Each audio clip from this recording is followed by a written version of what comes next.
Oh, we ready? Good morning, friends. Okay, so what I am going to do is I'm going to share some of my stories from walking some incredible through hikes.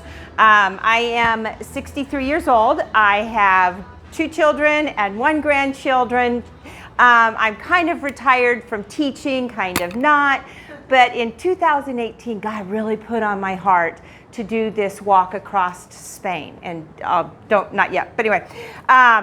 And so I'm going to share, it was a 500-mile walk. I did it in 30 days, and then it really gets into your blood doing these incredible hikes. And so the next year I did 800 miles from the top of Italy to Rome, and it was also this ancient pilgrimage. And then in 2020 I was going to do the Camino de Santiago again. However, COVID hit. So the following year I said to my wonderful friend and travel partner, I said, let's do the Appalachian Trail, because all of Europe was closed down. And so having never, ever, ever camped, having never hiked in the woods, we took off on the Appalachian Trail, and I'll share a little bit about that. And we did 500 miles the first year, and then we did 500 miles the following year.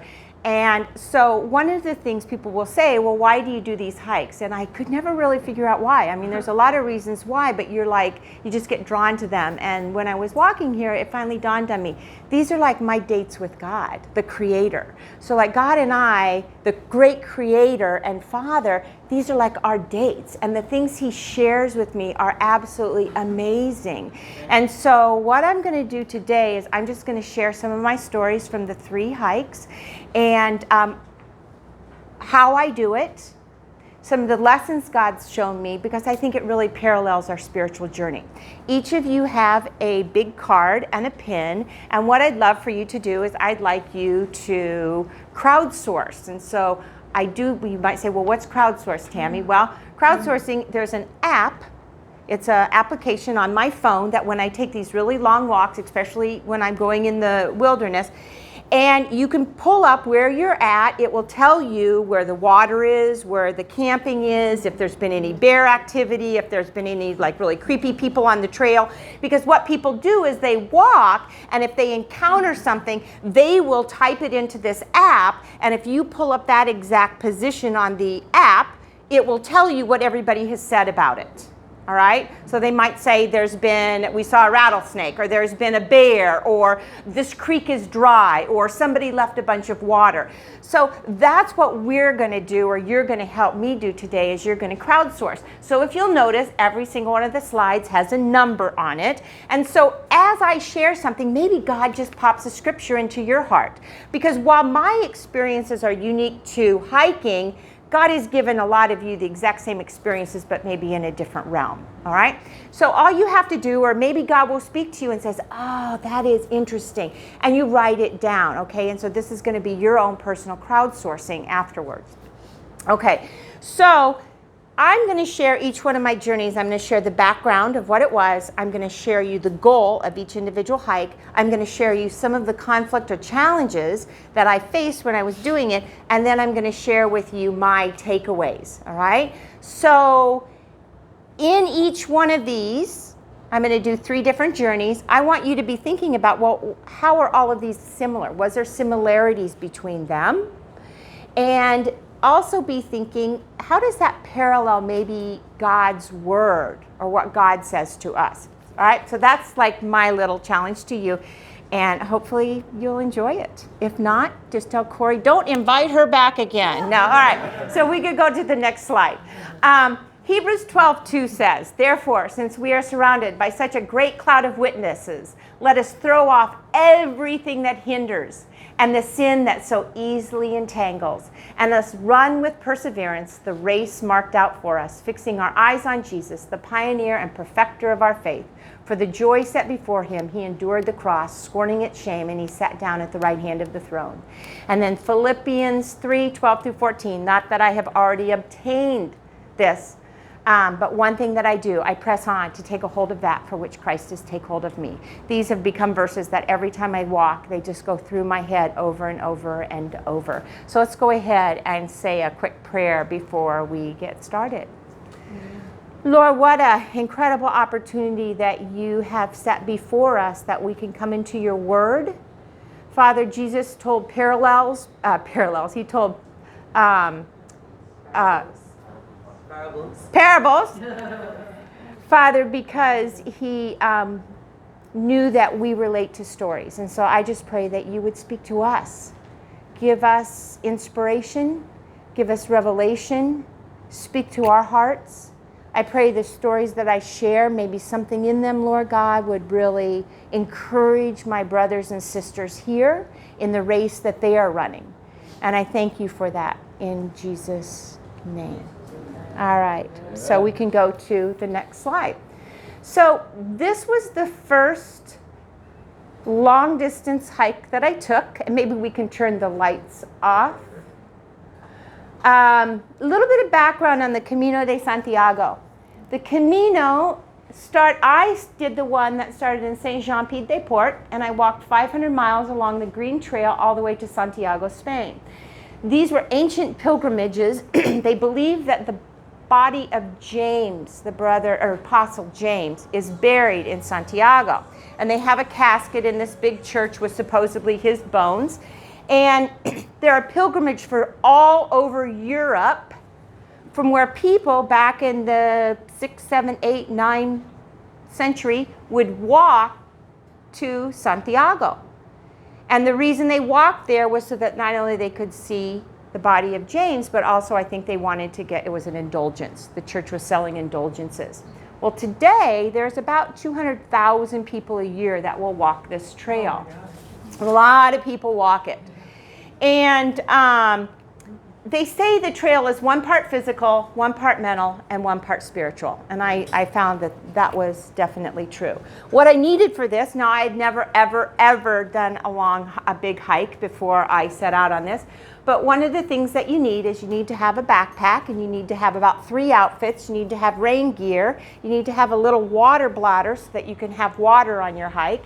And then your hiking poles. And you need to have a really good attitude, and you need to have a guidebook. You don't need a guidebook, but that probably, it helps, all right?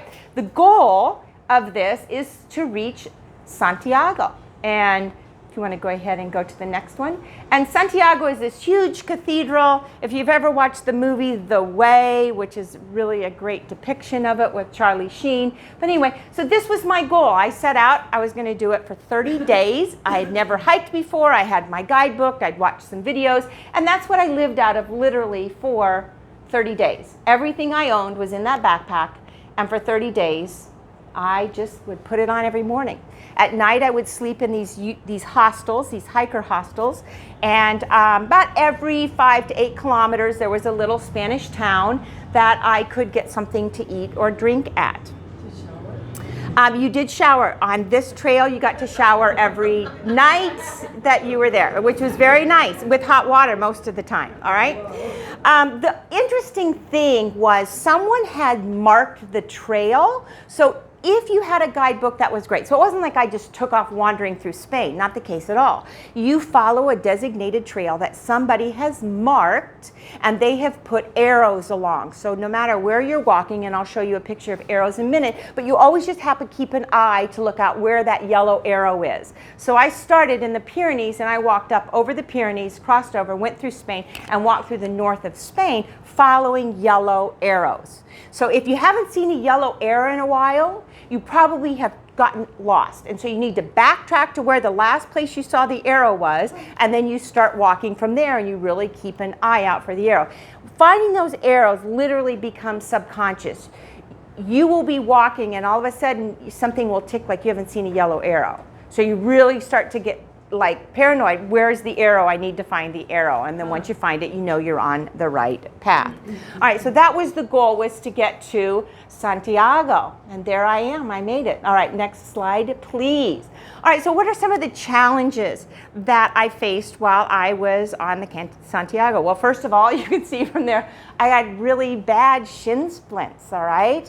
I would walk I was walking about 20, 21 miles a day, and you start really early and you just walk all day, and there's something really beautiful about the mindlessness of it, is just to put on your backpack and you walk. Some of the other challenges were unnecessary baggage, because keep in mind, I'm carrying everything I need, but there were some things in there that I did not need, and it was unnecessary baggage. And if you carry that much weight unnecessarily over 20 miles every day for 30 days, it just weighs you down. It weighs you down. So you need to get rid of the stuff that you don't need, you don't use. So that was a real challenge, was making sure that you had what you needed, but you got rid of the stuff.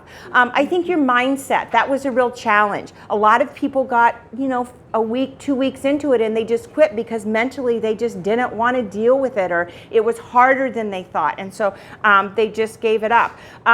You had to endure the heat. Spain is really hot, like Nevada hot in the summer. And so the heat of the day sometimes was unbearable. And then just basically adjusting to spending all that time alone. While there's a lot of people that walk the trail, I chose to do most of my walking alone, just so that I could have the time to meditate and to think. The gal that I was going to walk with, she flew into DC. We were going to take off the very next day. She got a call. Her father was terminally ill. So she had to back out at the very last minute. And so I went by myself. So there was just kind of that loneliness sometimes too.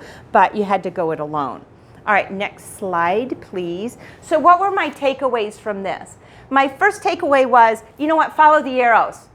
Notice every single one of these pictures, sometimes the arrows were really big and they were really well marked. And sometimes they were not so well marked. So you had to follow the arrows. You also had to trust the trail. There was a time when it literally looked like the trail was going to fall off the side of a mountain. I mean, I kept walking thinking, there's no way the trail could be going this way. And at the very last minute, the trail turned, but I couldn't see that until I got right there. You had to trust the trail, and you had to trust the arrows. It's not like you could say, oh, this doesn't make sense, I'm going to go my own way. You had to trust the arrows. Another thing was, use the guidebook. You didn't need the guidebook. You literally could have walked from one side of Spain to the other without it, but the guidebook really made things easier. It told you where you could find lodging, where you could find a cafe, where you could use the guidebook. It was really, really, really helpful. The last thing that I think was that it showed me how to get outside my comfort zone. And the further I stepped out of my comfort zone, the easier it became to step out of it again and again and again. Sometimes we're asked to do really difficult things, but we have to get outside of our comfort zone. One story that I will share from this, I was in this one, it was kind of a monastery. So you stay in these hostels. Mostly they're run by the Catholic Church. Some of them are private. And one night it was very rainy outside, and I was staying in this big open room with a ton of bunk beds. The blankets were stinky. The hikers next to me were kind of stinky. So I jumped on Facebook and I'm like, oh my gosh, this is so nasty. The blankets are so gross. It's so cold. The people are stinky. And I had been to Africa about 4 months earlier, and I had been with some young people in Africa that lived in really, really deep poverty. And they were following me on Facebook. And I'm sitting here complaining about the blanket, and it's cold, and oh, this place stinks, and oh, it's so creepy. And one of the young men I was following, he hit like, and he said, hang in there, Tammy. I want to tell you what, God really took me to school that morning. Because here was a young man that lived in such poverty, and I had been given so much. And it was God said, if you ever want to have these experiences again, you need to be grateful for everything you have. That was probably one of the deepest experiences, other than following the trail, that I learned on that particular trip. All right, so let's go to the next one. This was my second trip. I started at the Switzerland and Italian border. This one was kind of similar. It was 800 miles. I did it in 40 days, and I actually went with a gal that I had met on my last hike. The only difference was the infrastructure was not as good. The hiking was more difficult because there was more mountains, and there were not towns as frequently as on the last one. The next slide, the goal was, of course, to get to Rome. There you go. There's me in Rome. To get to Rome was the goal. And this also was an ancient pilgrimage that started in Canterbury, England, and it went to not only Rome, but then pilgrims would go on to Israel afterwards. And so I just did the 800 miles to get to Rome. What did my goal? I wanted to finish strong. I wanted to be able to be really transformed. I wanted this to be a time when I could really commune with God. All right, next slide, Pete, please. The challenges. Well, definitely the infrastructure, the terrain. As you can see, I was walking about 22 miles a day. And on this one, the companion that I was with, she was really a complainer. She complained a lot. If her feet hurt, she let us know, because you would meet different people on the trail. When she was hungry, she let you know. If she didn't know where she was going, she would let you know. Are we on the right trail? Do you think we're on the trail? Are we on the right trail? Now, she had all the same gear that I did, but are you there? Are we there? Are we sure we're there? Oh, I'm really hungry. Why don't you eat? Why do you walk so fast, Tammy? So probably after about 300 miles, I had to say, bon camino. And I had to part ways with her because it was so, it really hindered my race. This was my race. This wasn't her, I mean, while she was on it. But I found that I could not walk by the way she walked it. She walked slower. She wanted to take buses a lot. I didn't want to take a bus. It was my race. I wanted to walk it, all right? So that was probably one of the biggest challenges, as well as just really not wanting to gratify my flesh to stop when you got tired. You know, you had to have, I had 40 days, 45 days to do this in, and I had to make sure I traveled so many days, all right? This is the next slide. It's just a picture of some of the terrain. This was an old guy that I met from England. He had a lot in his backpack. He was carrying about 50 pounds. He had books in there. He had a lot. I don't know how he did it, because carrying 50 pounds, that's too much. How many pounds did you carry? I was, on these both two, I was about 15 pounds. Because you only carry what you need. I didn't have any food in there. I had my water in there. I had 3 outfits that I wore every single day for 45 days. And, well, I did get to shower every night because you stayed in hotels, all right? So one of the things, next slide, that I learned, my biggest takeaways were, number 1, follow the arrows. Again, follow the arrows. The trail was marked out. Somebody had gone before me, hundreds of years before, and they had marked the trail, and in that meantime between then and now, people had maintained the arrows. So the arrows could be telling me how far it was to Rome, it could be a giant sign, or it could be a little sign painted on a rock. I had to look for the trails, and look for the arrows and follow the arrow. The second thing is follow the guidebook. The guidebook, I didn't have to use it, but guess what? It made my journey easier. And let go of unnecessary baggage, as I showed you. So those were some of my biggest takeaways on that one. All right, and then I decided, next one, I decided, hey, since Europe is closed, let's do the Appalachian Trail. I mean, how hard could the Appalachian Trail be? The Appalachian Trail was founded, it goes along the Appalachian Mountains from Springer Mountain, Georgia, all the way to Mount Katahdin in Maine, and it is about, every year it changes, but it's anywhere from 21 to 2,200 miles. There are only 4 towns that this trail crosses in the entire 2,100 miles. You are hiking in woods every single day, and you have to camp outside. My backpack went from 15 pounds to 30 pounds because I had to carry enough food for 5 days, 5 to 8 days. I had to carry any water that I was taking. Again, I didn't have any more clothes, and unfortunately, I was not sleeping in a nice hostel. I was sleeping in a tent, and I had to learn how to throw a bear bag. I didn't know what a bear bag was, but you can't have your food with you at night because the bears on the Appalachian Trail smell. And so you have to tie it up and you have to walk about 15, 20 feet away from you. Somebody knows, and you have to throw it up over the tree. And that was probably the hardest part, was throwing your bear bag, because the trees don't have these wonderful branches that go out. On the Appalachian Trail, the trees don't have really branches that go out. So the first year we walked 500 miles. We started in Pennsylvania and we walked south through most of Virginia, all right? And then the second year, because my first year I decided I am never doing this again. It is the hardest thing I've ever done, but it was like the trail was calling my name. You know, Tammy, come back, I'm not finished torturing you. So then the next time we started in Springer Mountain, Georgia, and we hiked 500 miles to Damascus, Virginia. That's my great hiking buddy. We're actually going to Spain in 2 weeks to hike. All right, next, please.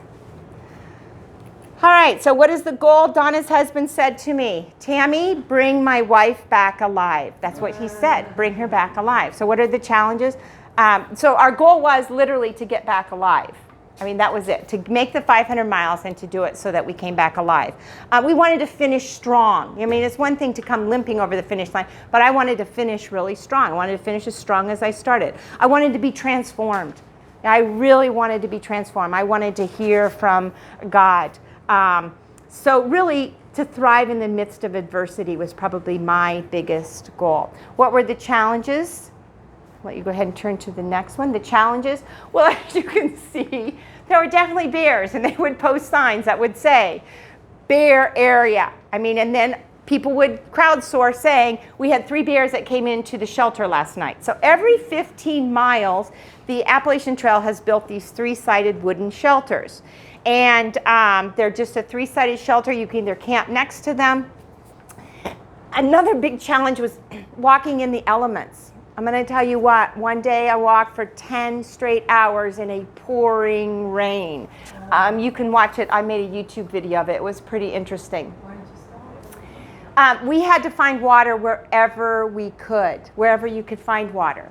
And towards the end of the trip, you were drinking out of the water with the turtles, with whatever. You had a filter, of course, that you were filtering water.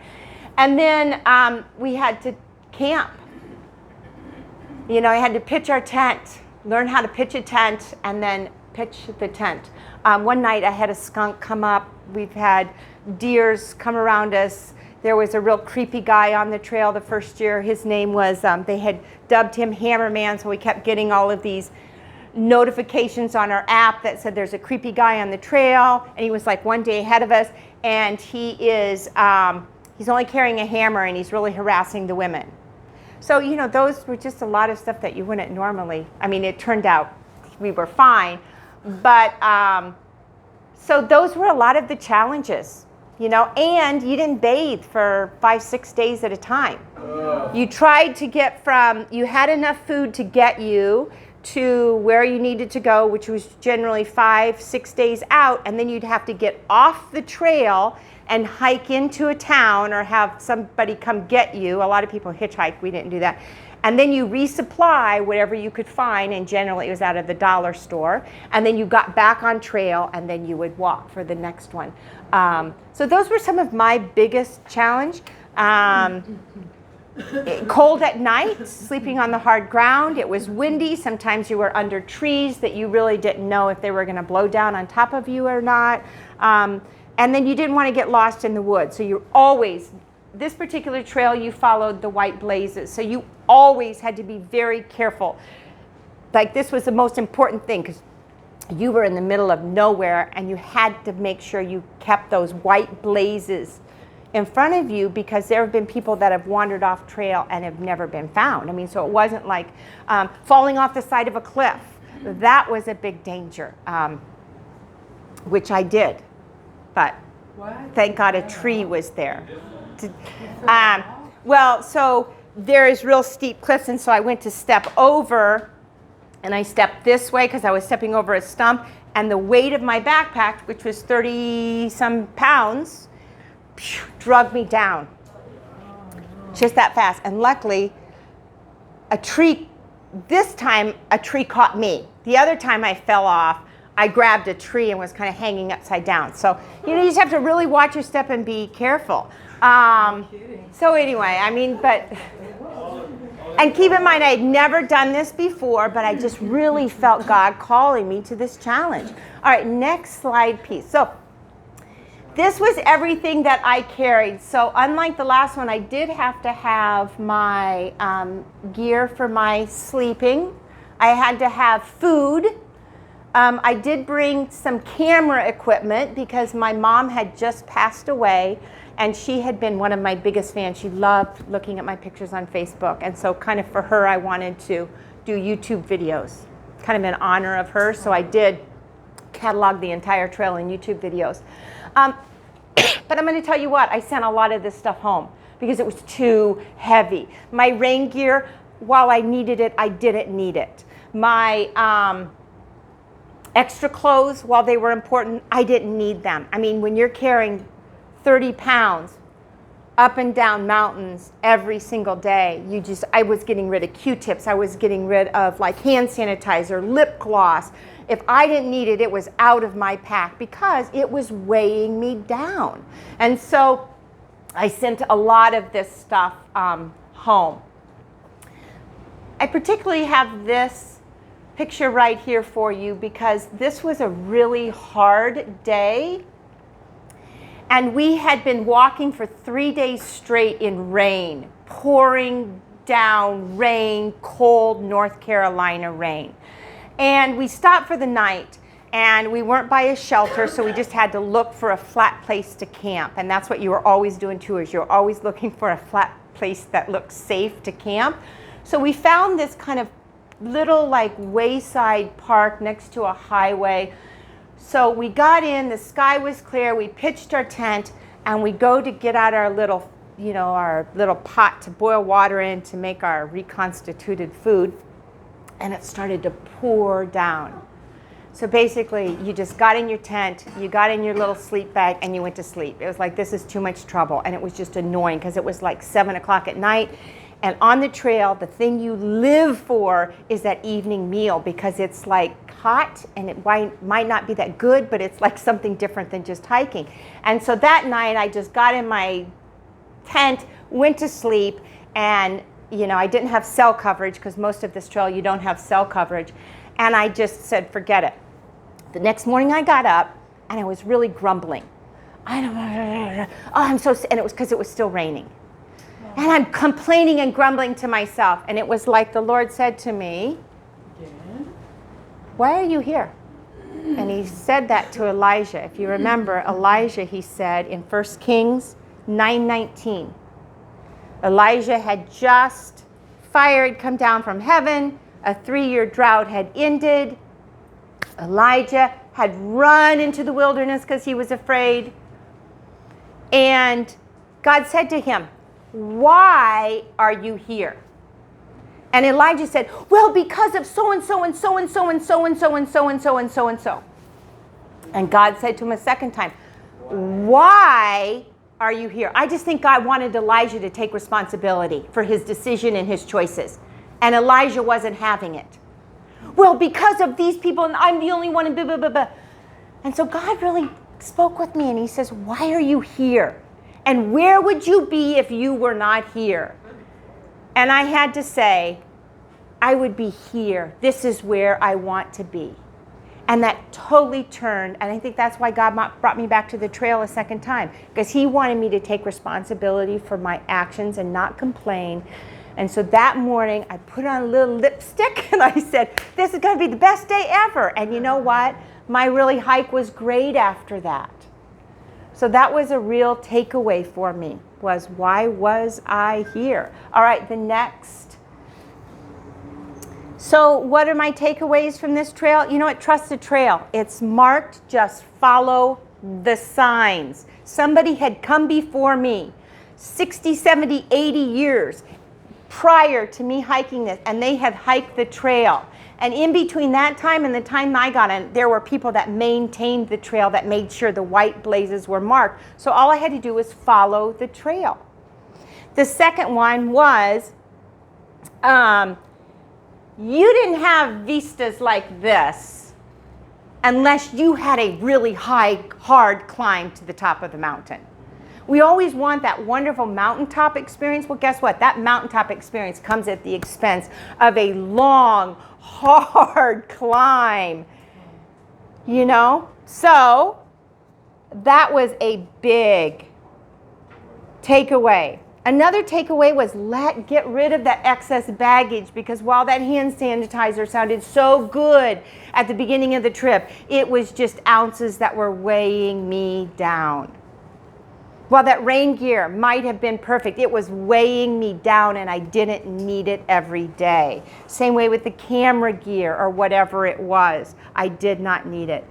And then the biggest takeaway was, you know what, I started this race, I'm going to finish it. Just kind of that determination in my own mind.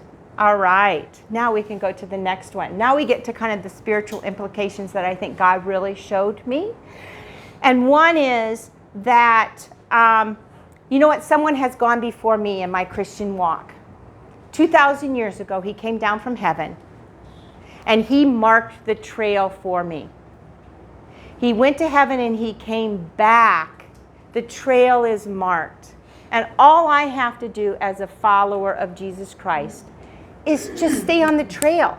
This business of, am I in God's will? Am I not in God's will? You're in God's will if you're a Christian. Stay on the trail and follow the signs. If you have not seen a sign, when I say a sign like a blaze or an arrow, spiritually speaking, then go back to where the last time you were with him.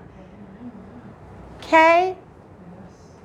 The responsibility to main and mark the trail is ours. As Christians, as mature Christians, on every single one of the trails I walked, there was a group of volunteers that would go onto the trail and they would make sure it was free of debris, it was free of blowdowns, the blazes were clearly marked. It's our job as Christians to make sure that we maintain the trails for those coming after it, whether it be through encouragement, whether it be through, just sharing our faith. Most importantly, don't bring unnecessary baggage. There's a reason that in Hebrew 12:1 and 2, it says, get rid of the weight that slows you down. There's a lot of weight, unforgiveness and anger and so many other things that weigh me down that God says, get rid of them. How can you thrive and finish strong if you're carrying this weight? And so I've had to really face some of slothfulness. God has said, get rid of that weight, Tammy. Procrastination, get rid of that weight, Tammy. Unforgiveness, get rid of it.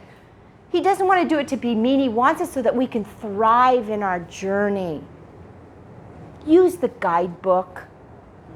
You don't have to. Guess what? We can get from salvation to heaven without ever opening this book. I believe it. But why would we want to? This book is going to make our journey so much easier.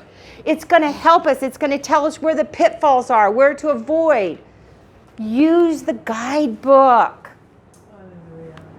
And then 1 Corinthians 15:58, therefore be steadfast, immovable, always excelling in the Lord's book, knowing that your labor is not in vain.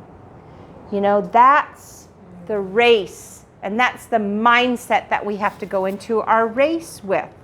The next slide, run with endurance.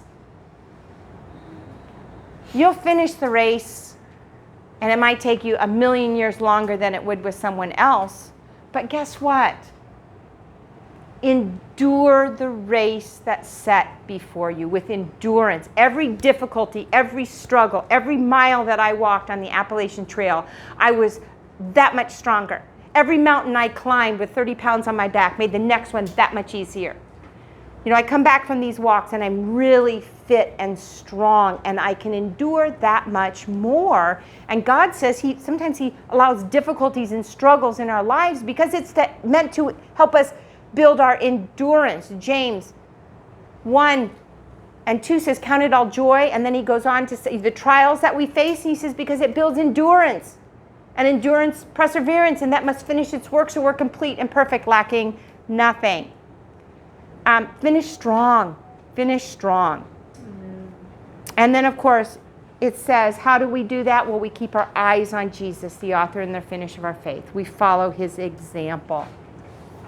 All right, the challenge is strip off the weight that slows us down, whether it be our mindset. I think it's kind of interesting that the Israelites didn't make it into the promised land, not because they weren't physically able, but because mentally they couldn't see themselves in there. Mentally they couldn't do it. They kept making excuses. Get rid of the unnecessary baggage in our lives. That baggage that weighs us down and keeps us from what God has called us to do. Run with endurance the race. This boy, oh my gosh, he was my first one. This guy had full things of toilet paper in his bags, in his backpack. He had full bottles of shampoo. And keep in mind, every night he would stay at a hostel that had shampoo. This guy had so much. I don't know if he ever made it to the end. I don't think he did. He couldn't have. Maybe he did. I don't know. All right. And finally, my last takeaway is trust the trail.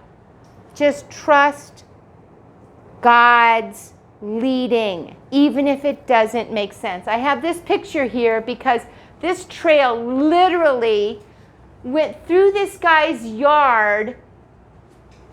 God, there's no way, but the sign pointed that way. So sometimes God's leading does not make sense. It doesn't make sense.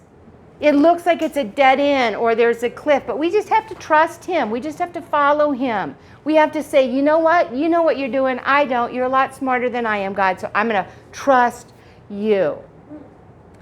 Get out of your comfort zone and follow through on what we know God is telling us to do. There was a lot of times I just had to put that backpack on and go up the mountain.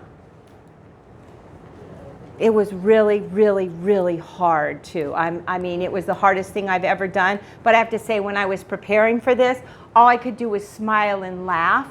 I mean, I'm putting these slides together and I'm thinking, oh yeah, that was it. Every time I think about my trips on the trail, I don't think about how hard they are. Joy comes to mind. Because when we're doing something that God has called us to do, even the challenges, why they stink at the time, we reflect on it with joy. All right, let's see. Let go of unnecessary baggage. Yeah, endurance, perseverance, and joy. That's the key to a good walk. Laugh at yourself. Trust God.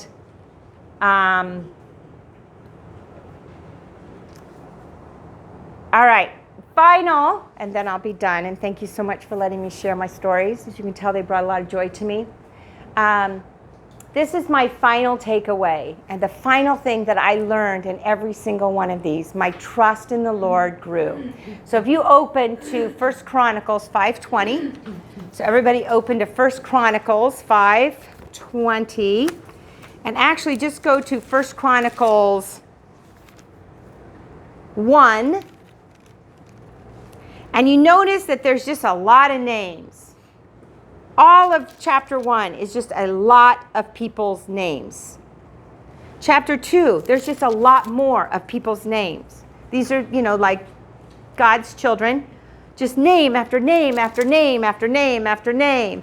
And then it might say, these were the descendants of so-and-so, but just lots of names and names and names. Chapter 3, just more names. Chapter 4, just more names. Chapter 5, just more names. But in chapter 5, verse 20, this is really exciting. All of a sudden, in the middle of all of these genealogies, God breaks through and he says, the particular tribe waged war against the Hagrites, the Jetur, Naphtali, and Nodab. It says they received, the tribes of God's particular, this tribe said, they received help against these enemies. So that tells you they were actually out fighting, trying to possess the land. I mean, that's what this thing is they're out fighting, trying to possess the land, right? And it said that they received help. Well, why did they receive help? They were probably starting to lose the battle, or they were really in a tight spot, is what I would have to imagine. So they received help against these enemies, and the Hagrites and all of the allies were handed over to God's people because God's people cried out to God in the battle. So again, that means they were being overwhelmed by the enemy, but they were trying to do God's work because God had told them, go in and possess the land. They were being overwhelmed, and God handed them the victory.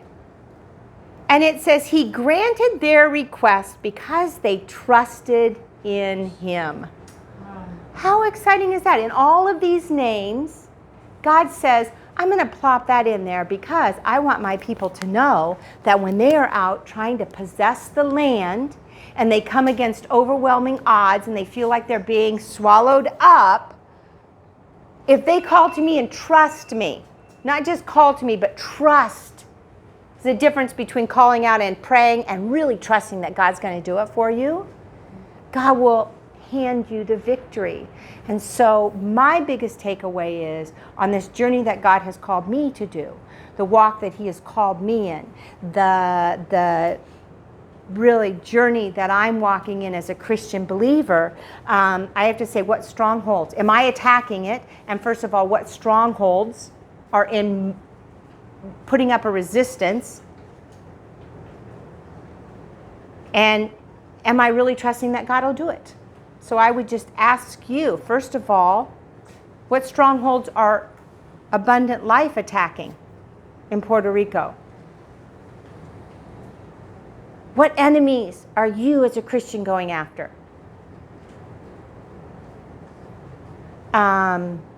What setbacks are you facing? And will you trust God? Cry out to God and trust God. So I know I've kind of been scattered in this message, but I think that's what God would just have me end with is, are you aggressively pursuing the race that God has put you on? You know, whether it be the analogy of the Appalachian Trail or... And what enemies are you going after to attack? What baggage do you need to let go of so that you can be more effective? What equipment do you need, maybe? Let's pray.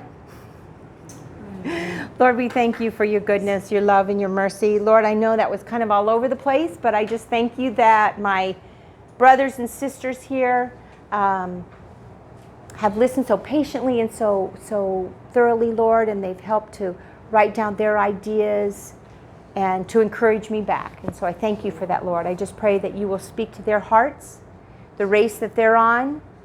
That way it may seem overwhelming, Lord, that you just let them know that just hang on, keep walking, just keep walking and keep following the arrows, use the guidebook, and to trust in you. So we thank you for that, Lord, and we praise your name. Amen.